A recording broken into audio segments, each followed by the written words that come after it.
house always wins. Play long enough, you never change the stakes. The house takes you. Unless, when that perfect hand comes along, you bet big, and then you take the house. Been practicing this pitch a little bit. Did I rush it? Felt like I rushed. That was good. I liked it.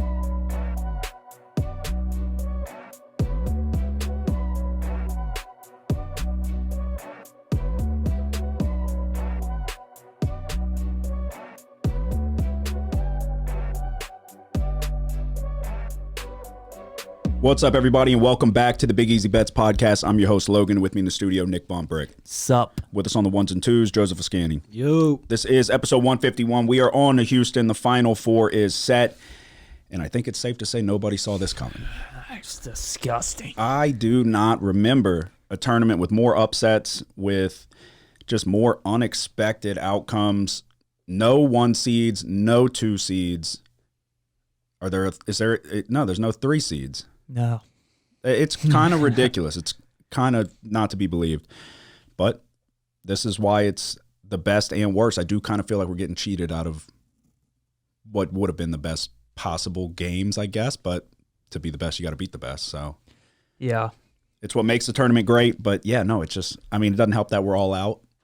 Nobody has a chance in the bracket challenge at this point. I do have a UConn bracket as my number 3 bracket, but there's nothing I can do. I will lose by 2 points when they inevitably win the national championship.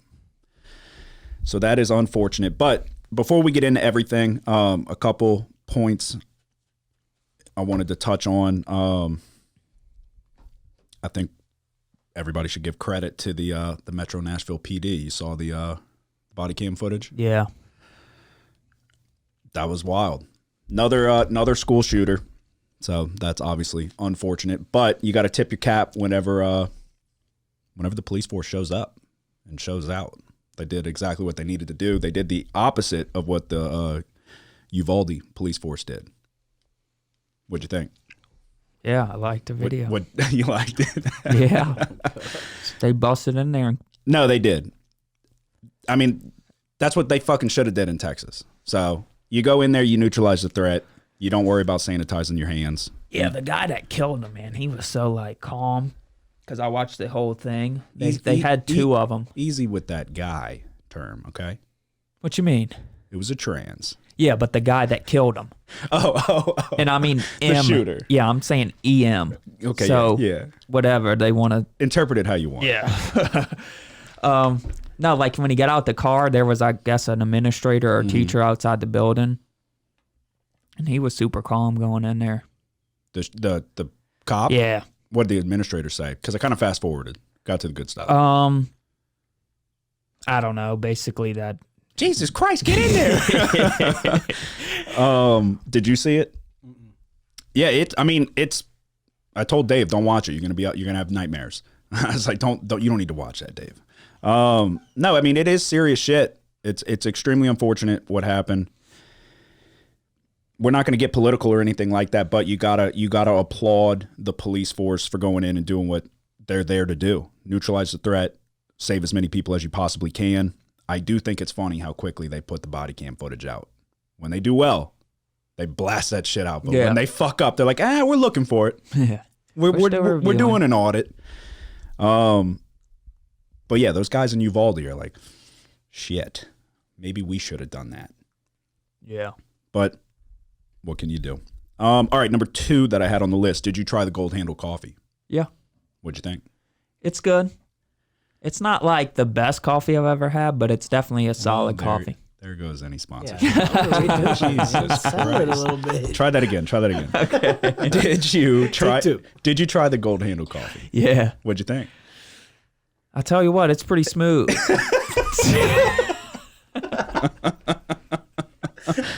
Oh man. They reached out to us. So they were like, I said Gold Handle could become the official coffee of the Big Easy Bets podcast. They said, hey, you never know. Let's talk. Yeah. So I was hoping to do better in the tournament. In the tournament. Yeah, that's true. I've had a turnaround as of late though. I am 7-4 in the last weekend stretch, I guess. So that was a good turnaround for me. But I'm not going to lie. It's been all Starbucks for me. I like somebody making my coffee, handing me a cup of their childhood neglect. Yeah. I like that. I want them to feel like their parents didn't give them enough hugs, so they're here putting their sadness in a cup. So, I have no problem. You look however you want. You pour the coffee as long as you do the right ratio of sweet cream to cold brew. I'm okay with it. So, do you have a preference? What is it called? It's the vanilla sweet cream cold brew coffee. Yeah, I used to get vanilla cold brews. Coffee doesn't taste the same to me anymore. Since when? Since Ida. Since Hurricane Ida? Yeah. It messed up your taste buds? Yeah, man. Taste and smell. Hurricane Ida. That's when Marissa got COVID. Mm. And taking care of her for a week. Did your taste and smell ever come back? Yeah. I remember you and Zach were trying to hold out saying y'all couldn't taste certain things. It's still not the same as it was. I don't buy it. Coke is disgusting now. I will say that. That is the one thing that I noticed, actually. Yeah. So I've said that probably a million times on this podcast, was that toothpaste and Coke. Yes. There must be a component. There must be a component in both that hit the taste buds similarly. Yep. No, I remember the first time I got it, I was eating Chick-fil-A. And I'm like, and I love Chick-fil-A breakfast. So I'm sitting there eating, and I'm like, I can't taste shit, man. Right. I was like, what is going on? Yeah. I was like, the strawberry jelly, I can't fucking taste it. Test it. I was like, oh, shit. And it kind of fucked me up a little bit, but yeah. But turns out that was just the flu. So really? No, it was COVID, but oh, yeah, I hear you. But who knows these days, man? Yeah, bullshit. It was just the flu. You're can't right. trust anybody. No, those vanilla cold brews are good, though. Yeah. They are. Yeah, I don't drink them for the taste. I drink it for what it makes me feel. So, all right. Other thing, MLB opening day, 2 days. Are we going to announce our Cardinals fanhood? Huh? Yeah. I got the bat right here. Oh shit. The Albert Pujols 700 commemorative club. Hit that. Here, put it on camera. Let them see. It's engraved. Ooh, 700 home run club. So naturally, that is pretty cool. That would make me the biggest Cardinals fan. Yeah. Are we ever gonna go to a game? I don't know if I'll ever go back. Maybe when they play the Astros. Yeah. But no, I got the Pujols jersey. I got the Arenado jersey. I mean, I'm a bigger fan than most, I guess, by the merch. But yeah, I guess. I mean, I'll put a futures bet on them, and we'll just ride the Cardinals. See what happens. They made the playoffs every year for like the last 2 decades. And then the last thing, did you see Bronny James got second in the McDonald's All-American Slam Dunk Contest? No. Some people feel like he got shortchanged and should have won. I didn't even see any of the He did like a self alley-oop reverse, two-handed reverse dunk, and they gave him like a bunch of 9s. That was the one where he was still in his warm-ups? Yes. Yeah, I thought that was a pretty smooth dunk. Yeah, it was. I don't know. He's got some bounce for 6'3", dude. Yeah, I mean, his dad is LeBron James, but yeah, I'm going to come off as a hater, but I don't think he's that fucking good. Yeah, you said that last time. I don't know, dude. Well, he averaged 14 points in high school his senior year. That's not bad. We went to school with people that averaged more than 14 points. Oh, yeah. Lacey averaged, I think, what, 17? Nah, I think it was like 16, but 15 or 16. I mean, yeah, you expect more being James, but... But in the state championship, yeah. Do you know what he did? No. 10 points. Was playing against a Duke commit who scored 28 points. Was he guarding him? Or it might not even been the state championship, but it was in the playoffs. It was an elimination game. Oh, I don't know if he was guarding him. I know he's a pretty good defender. Yeah, he averages like 1.8 steals and blah, blah, blah. Got offers from everybody in the country because his dad. So. I mean, I hear you. I'm going to certainly come off as a hater, but I don't think he's that fucking good. I'm not saying he's not good, but he's not as good as LeBron tweeting out that, oh, man, Bronny's better than some of these NBA players. Shut the fuck up. Yeah. I hate that. I might have even said, we might have talked about that already. Yeah. I despise that because he's not better than anyone in the NBA right now. Not a soul. So.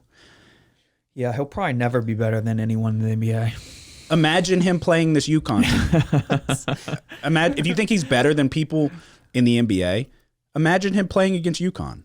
He would fucking get annihilated. He wouldn't score. No, I don't think anybody thinks that. It's just a father, hyping up his son. He's a clown. Yeah, he is. But yeah, I thought that was ridiculous. But 10 points in an elimination game, it's on brand with LeBron. Yeah. I mean, not really. He's had some pretty good performances. But when it mattered most and he needed to hit a 3 in Miami, he bricked it and Ray Allen saved him. All right. Chris Bosh, too. With the rebound. Nobody talks about it. Nobody. Kyrie. Mario Chalmers, they had, when Ray Allen gets the ball in the corner and he immediately shoots it as he gets it. Mario Chalmers went on a podcast and they like showed the clip where everyone's closing out on Ray Allen because he's obviously going to shoot it.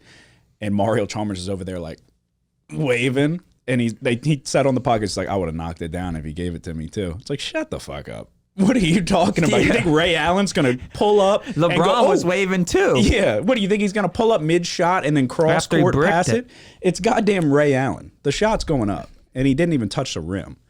Mario Chalmers. Let's pass it to the 7th best player on the team. Yeah. What else? Anything else happen? No, just the games, really. Yeah. So, yeah, we'll move on to the brackets. Like I said, I still, of my 3 brackets, I have, this is just a blank one. I have a UConn bracket, but there's nothing I can do to win our challenge. It was looking like we all had a chance at one point to win. You and I had an opportunity to have the final game correct and go into the championship with whoever wins. Alabama, I would win. Houston, you would win. And then that just got blown to bits. They both lose in a big way. Alabama gets dominated by San Diego State. Houston gets dominated by Miami. It's been the strangest year. We saw a 16 seed upset a 1 seed. Obviously, Purdue goes down. Virginia loses round 1. Who else? Kentucky loses round 2. Kansas loses round 2. Baylor loses round 2. Everybody's gone. UCLA and Gonzaga, you knew that they were going. One was going to cannibalize the other, but then Gonzaga goes on to play UConn and gets trounced. UConn's the best team in the country, far and away. It's not even close. They're the best team remaining. They're the best team in this tournament as it plays out. But who saw this coming? Yeah, nobody. You know? I don't know what to expect. I'm not even that amped up for the Final Four. Yeah, no, me either. It's like kind of a letdown. It's the double-edged sword of this style of tournament, and this is exactly what makes this tournament so great, is that you are going to see upsets. But FAU? Yeah, and San Diego State, one of these teams was going to be in the national championship.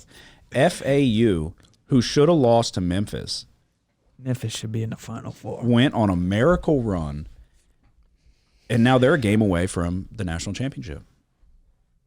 I don't know. I'm sitting on a 20-1 UConn future, and I feel very good about it now. So they are now like plus 110, plus 120 to win it all. That is called a good return on investment. Miami, I knew Miami was good. I've seen Miami through this year, but I had Miami losing to Drake. And realistically, if Drake wouldn't have just collapsed when they started pressing, Drake would have won that game. So we're about to potentially have 2 teams, or we do have 2 teams in the Final Four that should have lost in round 1. FAU and FAU and Miami both should have lost in the first round. And And even San Diego State, who'd they play? No, they Charleston, nearly they didn't beat 'em. cover. Yeah, but it was kind of close there. It was, but Like, it wasn't looking like they were going to cover. yeah.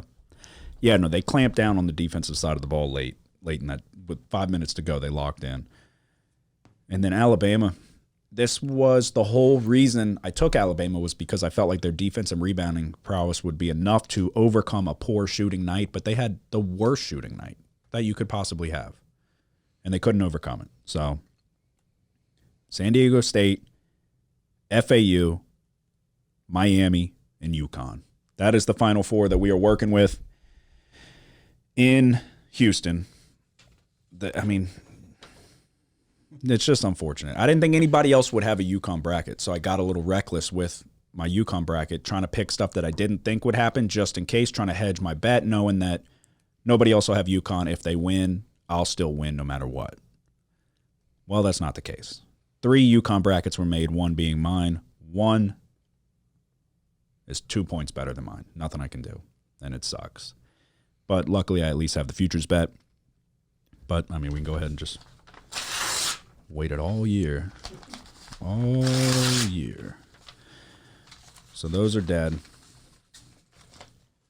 All right, so we look ahead to the Final Four. FAU, San Diego State. San Diego State is 2-point favorites. The over-under sits at 131.5. Do you have a lean at all?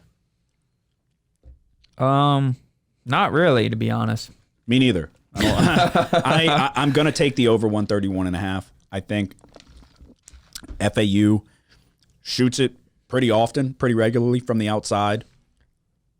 I think it's going to be a battle of the big men, Mensah, and then the Russian dude for FAU down low. I don't feel strongly about this game at all, but I will take the over 131.5. A shitload of money's on the under, understandably so. San Diego State is very good defensively. They don't play super fast. FAU plays faster than San Diego State, but they also don't play that fast. Yeah. But yeah, I'm going over 131.5 just for the principle of I saw 98% of the money on the under. I'll go with FAU +2. Okay. You think the Owls? I mean, it's like, yeah, that you can't even ask yourself that. Like, you think FAU is going to the national championship? All I can say is, well, first, okay, do you have a play on this one? Yeah, I mean, but like y'all said, it's not very strong. Uh-huh. Yeah. What is it? I'm going San Diego State -1.5. Okay. And you pretty much touched on it. I mean, you've been saying it for the whole tournament. Defense. Mm-hmm. You like defense here. Well, that shit went out the window fast for me. But UConn is one of the best defensive teams in the country as well. Right. And they're handling business. But yeah, no, I always have, always will defer and lean towards the defensive team. Yeah. I mean, you see what San Diego State did to Alabama, holding them to under 60 points? Or what? Right. Or am I thinking 64? Yeah, well, then they held Creighton under 60. It was Yes. like 57-56. Creighton had that game too. Oh yeah. Creighton had that game, and dude, because I had Creighton late, and then it could have potentially went to overtime. There's a late foul, misses the first free throw, makes the second one for the win to punch their ticket to the Final Four. To crush my dreams. Oh yeah, that's right. Yeah. Yeah, that sucks. So But Texas lost anyway. So. yeah, so it wouldn't have mattered. Right. So you're taking San Diego State -1.5. Yeah. Yeah, I'm gonna go over 131.5. Hope for a little overtime, possibly. What? No, What's funny? It's just a total guess. This is a Yeah. shit show. This is 3 different plays between us. Yeah.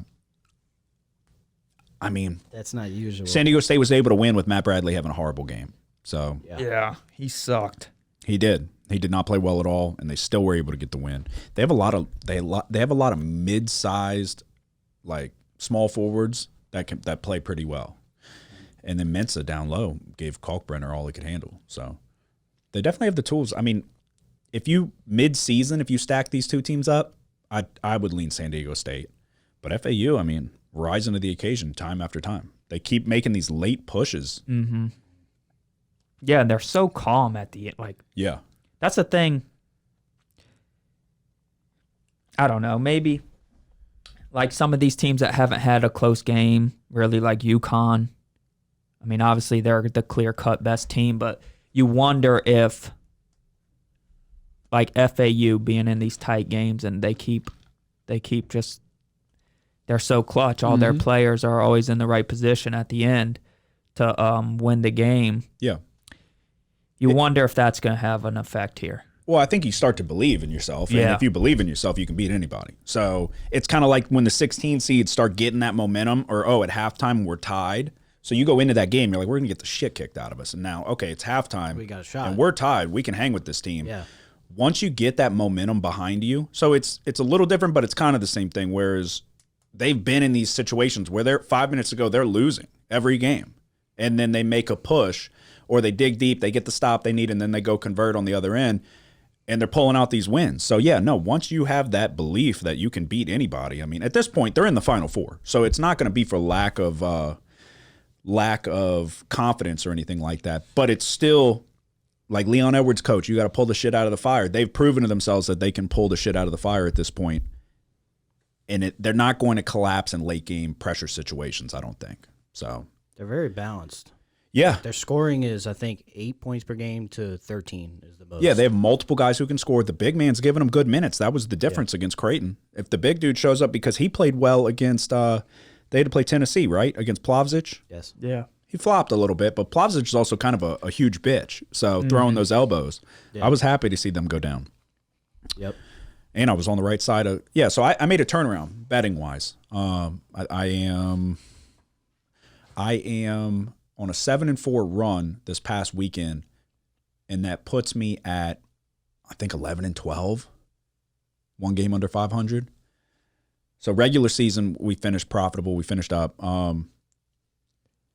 But I mean, if this future ticket hits, I'm gonna have a very profitable college basketball season, a complete 180 from last season where we just went absolutely full dumb and did it the wrong way. But what are you saying? Oh, no, just looking at some stats. So yeah, I'm gonna go over. I mean, I could see it being 40-40. Going to overtime, and then San Diego State wins 48-47. So I have no idea. I hope it hits the over. We could see an overtime game, tight spread. Nearly saw overtime against Creighton. So I don't know. We'll see. This is not one that I have a strong lean about. You need that. All right. 3 different plays. The second game, Miami taking on UConn. The Huskies are 5.5-point favorites. I will go first. I have said all year I love Danny Hurley. I love this UConn team. If you've watched our plays of the day on YouTube, you've seen me and Nick back UConn many times this year. The duo of Adama Sanogo and Klingon down low is unmatched. It's just too much for people to handle. There's a reason I made a UConn bracket. I felt like they could upset Kansas, or I felt like Kansas was vulnerable. And then I had them over either Gonzaga or UCLA. I've been very high on this UConn team. Like I said, like a broken record, I have the futures bet on them. I'm taking UConn minus 5.5. I won't bet against UConn. I bet them every game in the tournament. They've covered every game by a huge margin. This is very much a team that I keep saying they remind me of Baylor, but it's almost the opposite. It is and it isn't, because they have very good guards. Hawkins is arguably the best player in the country. That's how good this team is. You can make an argument that he's not the best player on the team. They play different positions, but Sonogo's been dominant. But you've got Hawkins, you've got Newton, you've got Carabin, you've got Calcaterra. Dude, they have so many fucking guys. You've got Jackson, and then you've got Sonogo and Klingon down low. This is the most complete team by far. It's not even close. Miami's very good offensively. Leaves a lot to be desired defensively. The fact that they put up 90 points on Houston was eye-opening for sure. I don't expect it to happen again. I don't expect them to be able to score at will on this UConn team. I'm taking the Huskies every which way. You can't have it put on a platter more for you than UConn has. The 1 seed loses. You only got to play, the toughest team you got to play is the 3 seed. And then you're going into the Final Four against a 5 seed, against a 2 5 seeds, and a 9 seed. Mm-hmm. It's on a platter for him. Yeah. Coach Danny Hurley's going to get his first national championship. He's an incredible coach. His brother was a better player, but he's the better coach.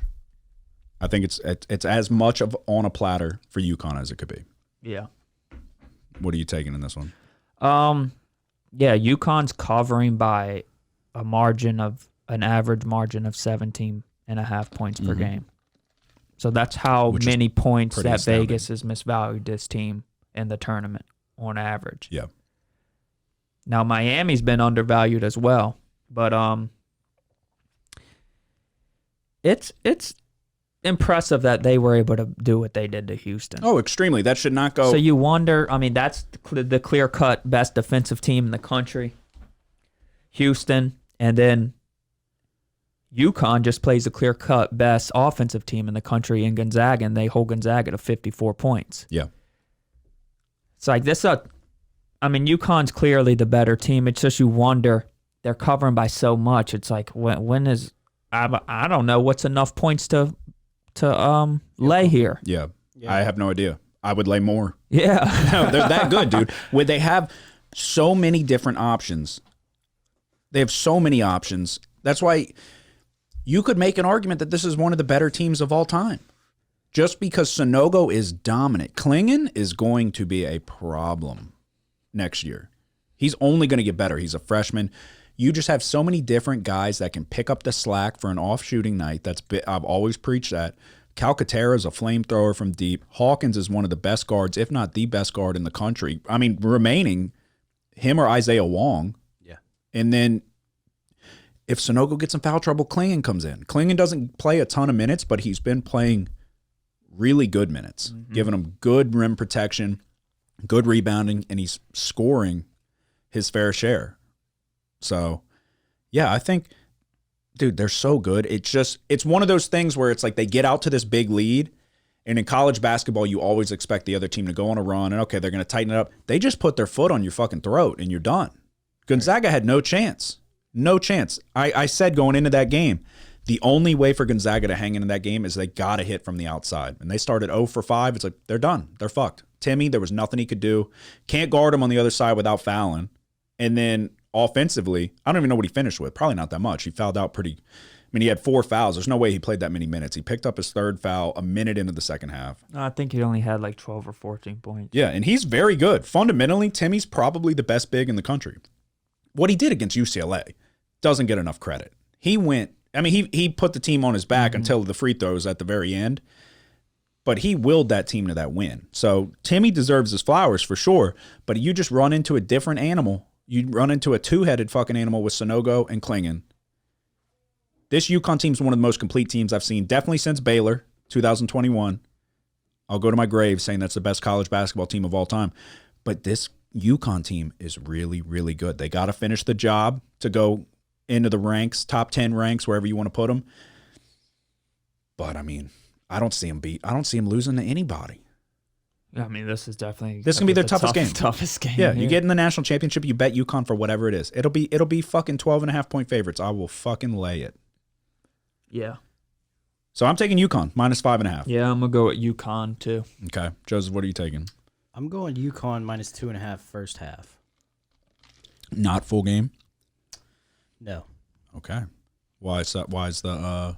Well, it's like Okay. I don't dislike the pick because I think UConn could obliterate them, but UConn has played substantially better in the second half They of have. games this I year. was going to say that. Yeah, they have, but Miami as well. Yeah, Miami- Miami's comeback against A couple teams. They had to come back against Drake. They had to come back against yes. Texas last week. That's what it was. They were down. What were they down? 13? Because I was on No, Miami. 8. No, I think it was 13. Or was that? I'm pretty sure it was 45 that might have been points. FAU. Did FAU make the 13-point comeback? I don't know. I think Miami might have been down that amount later in the second half. Yes, it was like a 13-point But at comeback. halftime, with- they were down by like 8, I think. 8, yeah, 45. well, yeah. 36. No, yeah. It was. Yeah, it was. They were down 13 with like 5 minutes to go. Yeah. Yeah. Well, I remember leaving here on Sunday, and I thought Texas was going to the Yes. Final Four. Well, I had a futures bet on Texas too, so I was like, I'm sitting. And pretty. then I get home, and then it's all of a sudden Right. popping up on my phone 88-81. Yeah. saying Miami won by 7. I said, how? Yeah. And that kind of goes into what I'm saying.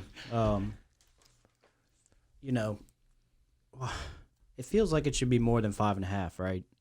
Like UConn is the clear dominant team. Yeah, And I know but Miami's good. Wong and Pack, like they've been playing really good this tournament. They're outscoring their opponents by over 12 points per in the second half combined in all 4 of their games so far. yeah.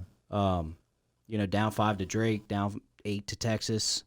They outscored Houston by 15 in the second half. Mm-hmm. I could just see one of those bullshit backdoor covers where it's like a 10-point game at the end of the game, and then, you know, some bullshit happens. So No, yeah, it's certainly possible. but to your point, UConn's been really good in the second half as well. As high as I am on UConn, I don't feel like 5.5 is like the wrong number, though, if that makes sense. I feel like if you go any higher, Like, what are you going to make it? Like 8.5 points? Yeah. Yeah, I mean, you could make an argument I that think. they've played better teams already. Who? Great. UConn. Can you? Houston. No, that UConn has played a better team than Miami. Miami. I mean, they beat Gonzaga by right. 28 Yes, points. yes. Yeah. I get what you're saying. But the way Miami beat Houston, I think warrants the spread to be where it is. That's why you're getting this number. So you take it. Like, it's there for a reason. I don't think it's out of left field because they've been undervaluing UConn all tournament. Yeah, and Miami as well. Yes, but so to put up 90 points on Houston, I don't look at the 5.5 like what the hell. This is kind of around the range I figured it would be. I didn't think UConn was going to be anywhere near like a double-digit favorite. That's a lot of points Yeah. for a team that has good guard play that's been here before, at least in terms of the Sweet 16. Not the they've gone deep in the tournament to the second weekend. They haven't been to the Final Four. I think it's the first time in history, and Larinaga brought a team back to the Final Four since George Mason. First time in history Miami's gone there. You got to tip your cap. Larinaga's a good coach. Oh, yeah. So, but yeah, I mean, Yeah, I don't know what he's doing in the locker room, but he's got his guys looking like a different team in the second halves of these games. but Danny Hurley goes in there and he makes adjustments as well, and they come out and they fucking put it on people in the second half. Yeah. The thing with Wong, I would expect I would expect Andre Jackson to guard Isaiah Wong. Good luck. And then even if he doesn't, that's the thing about Hawkins. Hawkins looks like this frail, like small guard. He's like 6'3" with a super long wingspan. If you see, he'll go down there and like get rebounds in the midst of like the centers and all of that. He's not afraid. He's a tough-nosed defender. He will go down there and rebound. He will guard. He guards well. Tristan Newton, very good defensive guard. But Jackson's probably the best defender left in the tournament. I think you're going to see a tough night for Isaiah Wong, and then whoever is on Nigel Pack, whether it's Newton, Hawkins, doesn't matter. I think it's going to be a tough night for him too. And then O'Meara down low, I get it. Good luck against Sonogo and Klingon. Yeah. It's just they're going to have to, same thing I said with Gonzaga. Miami's going to have to shoot it well from the outside. You're going to have to shoot it very well, above 40%. Yeah, and then you got Jordan Miller. When I don't even want to say Wong and Pack had an off night. They still had, 14 and 15 points, I think. You got Jordan Miller only shooting 7 for 7 from the floor, finishing with 27 points. Well, he went to the free throw line. I think he went like right. 12 of 12 from the line, so that Right. helped. But yeah, So I think they're going to have to lean on someone else, again, besides Pack or Wong. and then it's like, yeah, if one of them get in foul trouble, UConn's relentless at attacking the rim. I just don't see it, man. This team is very, very good. Yeah. I don't know. We'll see what happens. But yeah, I'm going to lay the 5.5 with UConn. It sounds like you are as well. You're going 2.5 first half. Yes. Okay. So, I mean, I'll recap mine. San Diego State FAU over 131.5. UConn minus 5.5. If I add anything, I will certainly put it out probably on the YouTube page. Go follow Big Easy Bets TV on YouTube. What are you taking? FAU +2 and UConn -5.5. Go ahead. Oh, my bad. You go. I'm taking San Diego State -1.5 and UConn -2.5 first half. Alrighty, there you go. That is our best bets for the Final Four. It has been one of the more unpredictable tournaments. It's always unpredictable, but this one more than any. I don't recall there not being a single 1 seed in the Final Four. I don't remember the last time it happened. Yeah. No 2 seeds, no 3 seeds. Yeah, there wasn't even a 1 seed in Elite 8. Yeah, wild. But that's what makes this the best sporting event of all time. Do you have anything to say before we go? No. Anything? Like, subscribe, follow, do everything. There's nothing my boy would want more for his wedding than to get these followers up. Get these subscriptions going. No, I'm just joking. Yes. So this will be our last episode for 2 or 3 weeks, huh? a little while. I mean, obviously the NFL draft is right around the corner. But yeah, I will be getting married on Friday, and then we'll in turn immediately be going on our honeymoon, which means I will not be here for the national championship. You're going to be potentially putting out a play on YouTube. So if you're not following the Big Easy Bets YouTube page, it's Big Easy Bets TV. Go subscribe. free plays we've been giving out. I think I'm going to go back to baseball here. Baseball. I do it every year. I fucking hate baseball. But the show's got to go on. And we'll see what happens. As soon as I get down a shitload, then I'll just stop. Just I'll just bet, pretend like I never did it. Yeah, no money lines. What do they No call more it? of Bet that the bullshit. run. Bet the Yeah. The run line? the totals. No. Oh, yeah. Just Nah. betting on the totals. Yeah. Bet bases, man. Eh. I'm telling you, We'll stay see. away from that money line bullshit. We'll see what we're going to do. But we're going to definitely do something with baseball. So And what's that? You can bet like You can weird bet all shit. kinds of First shit. inning, what? First inning. No Oh, run. if there's Murphy. runs, yeah, that's an electric bet. Yeah. That is an electric that bet bet. is awesome. No, yeah, we're gonna definitely do something. I'm not gonna get crazy. It'll be like one play a day every now and then, probably throughout. I don't know, one play anytime I can get in here and make a video, but nothing crazy. No multiple plays a day, nothing like that. We're not going off the rails. But the show will go on, and then yeah, we'll be back in here for the NFL draft. Then we've got who knows what the fuck else. We'll figure it out. But we're definitely approaching the slow season. Every year, this is typically, obviously, anyone who is a core listener knows that this is a football, NFL and college football podcast first and foremost. When those seasons are over, we transition to college basketball and March Madness. And then when that's over, we just fucking keep betting on shit because we have a problem. But it's not that. Well, I'll probably preface every single baseball video with, I don't know what the fuck I'm talking about. You probably shouldn't listen until I get hot, and then I'll tell you I'm the smartest fucking baseball gambler you've ever met. That's how it should be. So episode 151 is in the books. Go subscribe to the YouTube page. You can follow us on any social media site. Any questions about any game that we did not touch on or whatever. If you have a specific side that you want our opinion on, you can reach out and we will let you know. But we'll be back when we're back. Y'all have a good one. The house always wins. Play long enough, you never change the stakes. The house takes you. Unless, when that perfect hand comes along, you bet big, and then you take the house. Been practicing this speech a little bit. Did I rush it? Felt like I rushed. That was good. I liked it.